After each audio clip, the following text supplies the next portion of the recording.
झांसी के अमृत तालाब रोड स्थित शगुन पैलेस में भारतीय जनता पार्टी युवा मोर्चा की प्रदेश उपाध्यक्ष गायत्री देवी यादव के सानिध्य में एक युवा बैठक का आयोजन किया गया, जिसमें हजारों की तादाद में युवा बैठक का हिस्सा बने। वही बैठक में राष्ट्रीय सनातन महासंघ के संस्थापक महामंडलेश्वर स्वामी धर्मदेव जी महाराज ने मुख्य वक्ता के रूप में शिरकत की। महामंडलेश्वर स्वामी धर्मदेव महाराज ने युवाओं को संबोधित करते हुए कहा कि युवा ही राष्ट्र का नव निर्माण करेंगे, युवा ही देश की दिशा और दशा दोनों बदल सकते हैं। युवाओं में इतनी शक्ति है जो राष्ट्र के नव निर्माण के लिए अपना जीवन सर्वस्व बलिदान कर सकते हैं। झांसी में है हमारे हरियाणा प्रदेश की ऐतिहासिक नगरी, और आज यहाँ पर हमारी आदरणीय गायत्री जी, बलजीत जी, इनके सौजन्य से इनके सारे सहयोगी साथी इन्होंने मिलकर के जो मेरा एक संकल्प, जिस एक मिशन को मैंने लिया है कि एक संगठन बनाया है राष्ट्रीय सनातन महासंघ। आज राष्ट्रीय सनातन महासंघ का दूसरा कार्यक्रम था। 11 नवंबर 2023 2 महीने पहले इसकी स्थापना हुई है मेरे जन्मदिन पर, और 3 दिसंबर 2023 में इसका पहला कार्यक्रम हिसार में हम लोग कर चुके हैं, जिसमें माननीय मुख्यमंत्री उपस्थित हुए थे। और आज दूसरा कार्यक्रम झांसी में हो रहा है नए साल के प्रारंभ पर 2024 में। आज इसकी 9 जनवरी है और आज राष्ट्रीय सनातन महासंघ का कार्यक्रम नौजवानों को प्रेरणा देनी है, खास तौर पर युवा वर्ग को प्रेरित करने के लिए संगठन बनाया गया है तो युवा वर्ग का मार्गदर्शन करें। और इसमें 5 लक्ष्य मैंने उनको दिए हैं, 5 बिंदु निर्धारित किए हैं, जिसमें सबसे पहला देशभक्ति है, दूसरा नशा मुक्ति है, तीसरा मातृ पितृ बंधन है, चौथा इसके अंदर असहाय की सेवा, और 5वां है दृढ़ अनुशासन कि हर नौजवान के अंदर ये भाव होना चाहिए, देश के प्रति प्यार होना चाहिए, नशे से अपने आप को बचाना चाहिए, माँ बाप का सम्मान करें, देश का गौरव बढ़ाएं, सम्मान करते हुए मेरे देश की आभा को दिग दिगंत तक पहुँचाएं। और कोई जरूरतमंद है उसको जमीन से अगर गिरे को उठाना है उठाएं, सेवा करनी है सेवा करें, जरूरतमंद के लिए हम काम आए, और अपने अंदर अनुशासन भी रखें कि अनुशासित सिपाही बनकर के अपने जीवन को जीना है।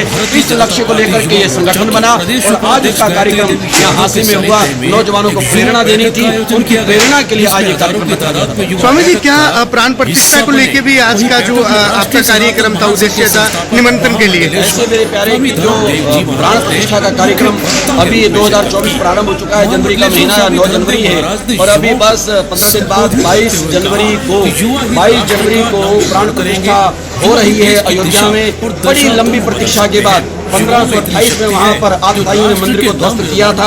492 वर्ष लग गए संघर्ष करते करते, और आखिरकार परमात्मा की कृपा से वो दिन आया, वो समय आया कि वो मंदिर की भूमि, मेरे भगवान राम की जन्मभूमि, उन आस्तिकों को, श्रद्धावान लोगों को प्राप्त हुई है भगवान राम के मंदिर बनाने के लिए। और हमारे देश के यशस्वी प्रधानमंत्री उन्होंने नींव रख करके वहाँ पर मंदिर जो प्रारंभ हो चुका था बनना, जिसका प्रथम तल लगभग तैयार हो चुका है। और अब 22 जनवरी को, अभी 12 दिन के बाद 22 जनवरी को उसमें प्राण प्रतिष्ठा हो रही है, रामलला आ रहे हैं, और पूरे भारत के प्रबुद्ध लोग वहां पर पहुंच रहे हैं। एक पूरा राष्ट्रीय स्तर पर ऐतिहासिक कार्यक्रम होने वाला है कि राष्ट्र मंदिर, मैं उसको केवल राम मंदिर नहीं कहता, वो राष्ट्र मंदिर है जो राष्ट्र के सम्मान को बढ़ाने वाला है, मानवता का संदेश देने वाला है। वो प्यारा मंदिर वहां पर अब प्रारंभ होने वाला है, उसकी प्राण प्रतिष्ठा होने वाली है। तो उसके लिए मैं निमंत्रण वाली बात ज्यादा तो नहीं करूंगा, क्योंकि पहले मोदी जी ने भी मना किया है, वहां के जो ट्रस्ट है वो भी मना कर रहा है कि वहाँ इतनी व्यवस्था नहीं हो पाएगी। 140 करोड़ लोग तो भारत में रहते हैं, कम से कम ज्यादा ना कहूँ तो 100 करोड़ तो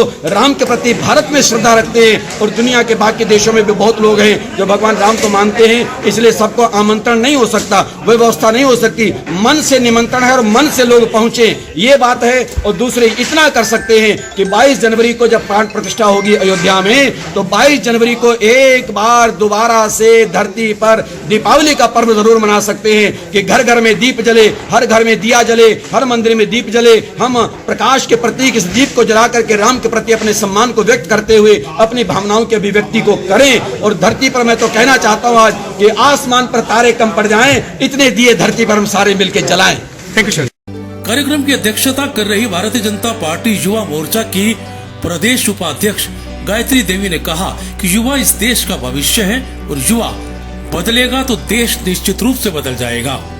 की बैठक थी जो 5 सूत्री हमारा कार्यक्रम है, जो माननीय मुख्यमंत्री मनोहर लाल जी के और हमारे स्वामी धर्मदेव जी के सानिध्य में ये कार्यक्रम साथ होगा और ये पूरे हरियाणा में पूरे भारतवर्ष में ये कार्यक्रम जाएगा, जिसका उद्देश्य है कि हम नशा मुक्त भारत करें, देश की भावना को करें और असहाय लोगों की सेवा करें। मातृ पितृ वंदन जो आजकल हमारा युवा साथी है एक अलग प्रकार से भटक चुका है, उनको अपनी जो उनकी भावना है उससे दोबारा अवगत करा के उनके अंदर भावना धारण करवा के हम उनको वापस अपने घरों तक लेकर आए और एक सूत्रीय कार्यक्रम में इन 5 सूत्रीय कार्यक्रम को हम बांधने का। चुनाव को लेकर क्या मनसा है आपकी, क्या इस बार विधानसभा चुनाव में? पार्टी विद द डिफरेंस इसीलिए है कि यहाँ संगठन के कार्यकर्ताओं की देख रेख में ही मैं कहती हूँ कि अंत्योदय की पार्टी भी हम इसको बोल सकते हैं, जहाँ अंतिम पंक्ति में व्यक्ति खड़ा है। अंतिम पंक्ति का व्यक्ति जिस प्रकार से 3 राज्यों में आपने देखा होगा कि पीछे से आगे उनको लेकर आ गए, तो मुझे मेरे संगठन पर पूरा विश्वास है। इतने समय से मैं संगठन में लगी हुई हूँ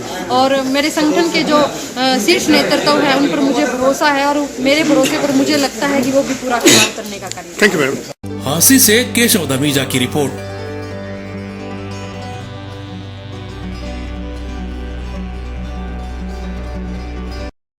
Subscribe our channel for latest news and updates, and don't forget to press bell icon for latest notifications.